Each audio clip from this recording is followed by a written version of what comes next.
They say revenge is sweet, but today's society tells us to forgive and let go. The people in this video certainly held on and brought on a fury feared by many. Carl V. Erickson. Carl V. Erickson was someone who held a grudge for over 50 years after he was the victim of a locker room prank involving a jockstrap. In 2012, Erickson tracked down one of the students involved in the prank, whose name was Norm Johnson, a well-liked student athlete. At the age of 73, he tracked down Norm, knocked on his door and asked, "Are you Norm Johnson?" before shooting him twice in the face. Erickson was sentenced to life in prison, but he got his revenge. DACHAU. At the end of World War II, many of Hitler's concentration camps were being taken over by troops from the United States. One of these camps was Dachau, located in Bavaria. After the US troops saw the devastation and death toll that took place at the camp, they proceeded to massacre 75 Nazis, despite the fact they had already surrendered. Aaron Burr.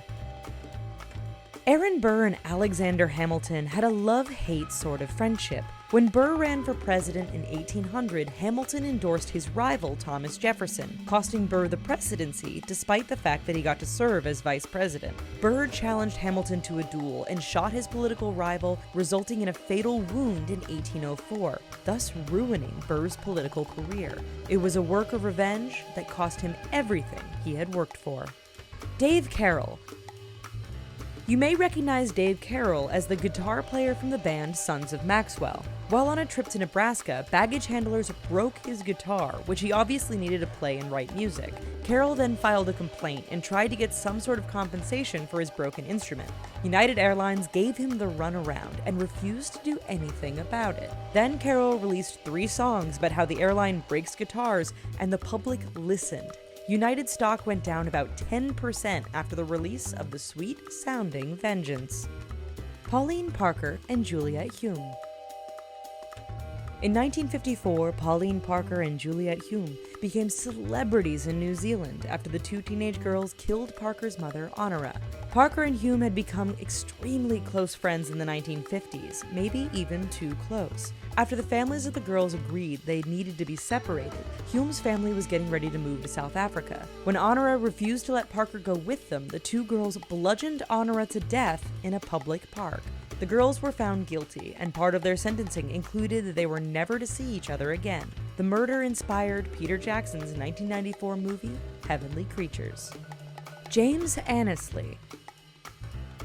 The Annesleys' family was extraordinarily rich and held a prestigious title in Ireland. Arthur Annesley was the head of the household, but his brother Richard wanted it all. So evil Uncle Richard poisoned Arthur and then had his son James kidnapped and taken to America to work as an indentured servant. After James paid off his debt, he returned to Ireland, and the whole scandal was exposed, and Richard's reputation was ruined. Pierre Picot. A 19th century French shoemaker by the name of Pierre Picot is believed to be the inspiration for Alexander Dumas's novel The Count of Monte Cristo. Pierre became engaged to a wealthy woman, and his friends Lupin, Solari, and Chaubard apparently got jealous, so they accused him of being an English spy. Pierre was locked up for 7 years, and then was given a lot of money by a fellow inmate named Father Torrey.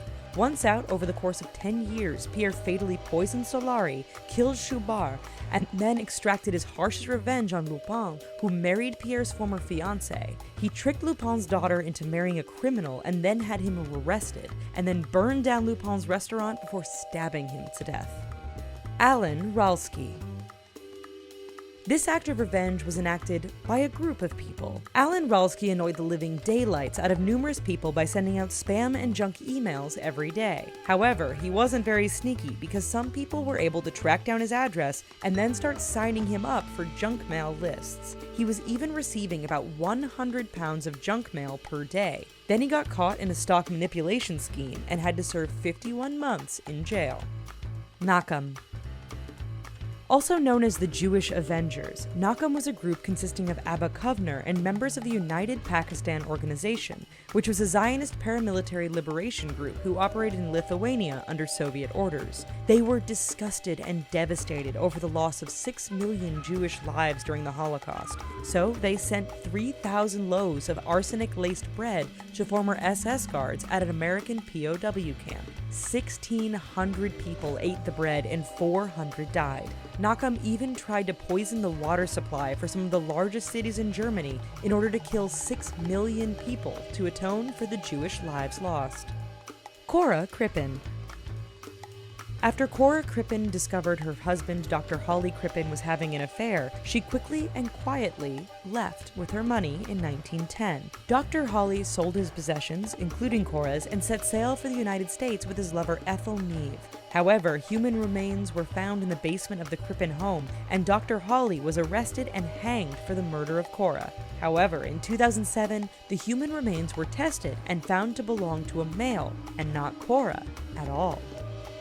Well folks, that's our video. Thanks for watching. Let us know what you thought in the comments down below, and while you're here, go ahead and watch the other videos, and subscribe to The Richest for more awesome every day. Thanks.